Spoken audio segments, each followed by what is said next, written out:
2 kali saya di Fakultas Hukum karena dibully, 2 kali masuk rumah sakit karena stres.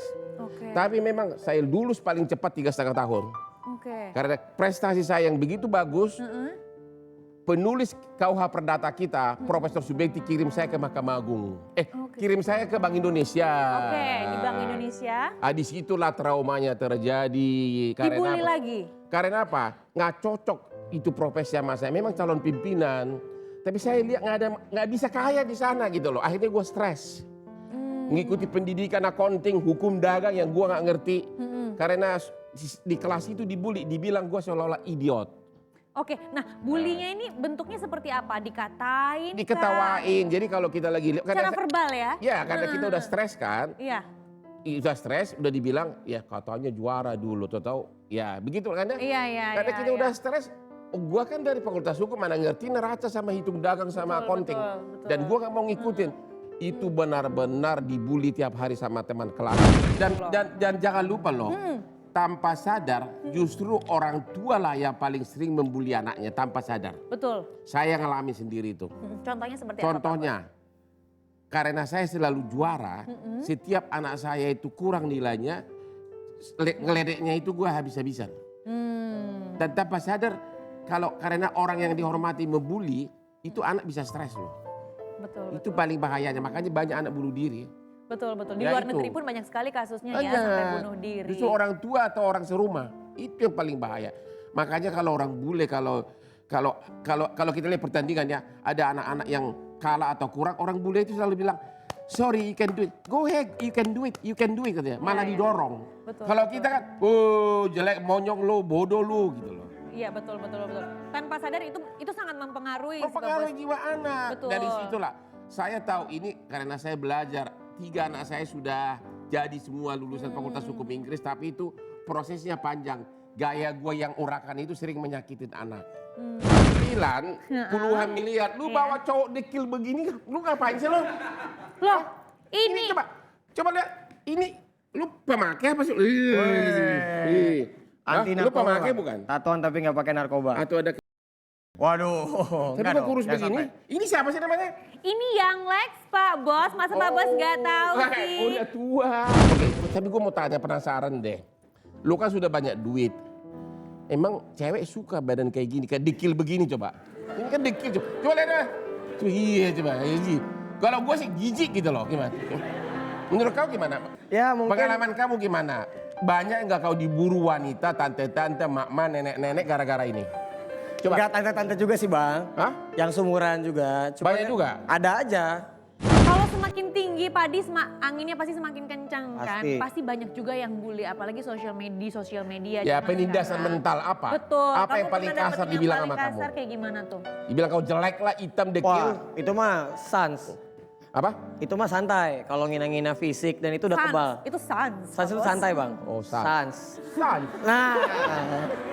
Ya pertama memang prihatin ya. Kalau dulu bully itu di dunia nyata, sekarang sebenarnya lebih banyak di dunia maya. Betul. Dan Penindas, istilah bully itu biar orang-orang di daerah ngerti, bully itu apa sih? Bahasa Indonesianya apa?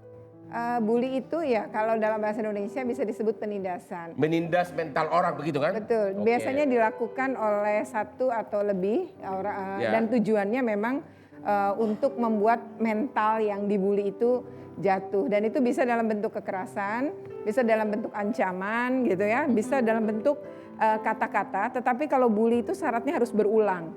Jadi kalau baru sekali sebenarnya kita tidak bisa bilang bully. Misalnya Pak Hotman bilang kamu apa tadi misalnya dekil itu Dekil, kan ya. sekali gitu, dan itu tujuan pasti bercanda gitu. Betul. Tapi kalau setiap ketemu Yonglex bilangnya dekil melulu, ya berarti dia sudah membuli Yonglex. Itu artinya ada upaya keberulangan. Berarti seolah-olah kan itu akan muncul dalam pikiran yang dibully.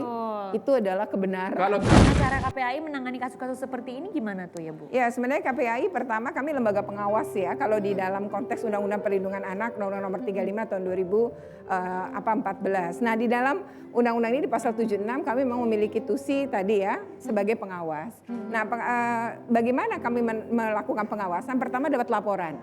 Jadi orang mengadu kepada KPAI. Yang kedua dia viral di media sosial, viral di media masa misalnya tadi saya sempat ngobrol sama Young Lex ya terkait dengan Ananda Bowo gitu ya. Nah kemudian saya bilang saya tidak punya kontak dan bisa nggak dihubungi karena saya melihat dalam satu tayangan di televisi Bowo ini nampak matanya kosong dan tampak sedih gitu. Nah dari situ oh ini ada trauma gitu sehingga kami harus sebagai walaupun Bowo tidak pernah melapor kepada kami tapi kami akan mencoba mencari untuk membantu. Artinya korban bully apalagi anak-anak itu memang tidak bisa disepelekan.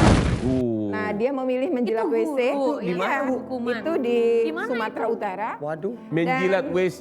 Betul. Dan baru jilatan yang keempat perintahnya 12, baru jilatan keempat dia sudah muntah. Nah ini kan bukan disiplin yang positif. Artinya dia lupa lalai membawa kompos yang harusnya dilakukan oleh guru apa secara kompetensinya.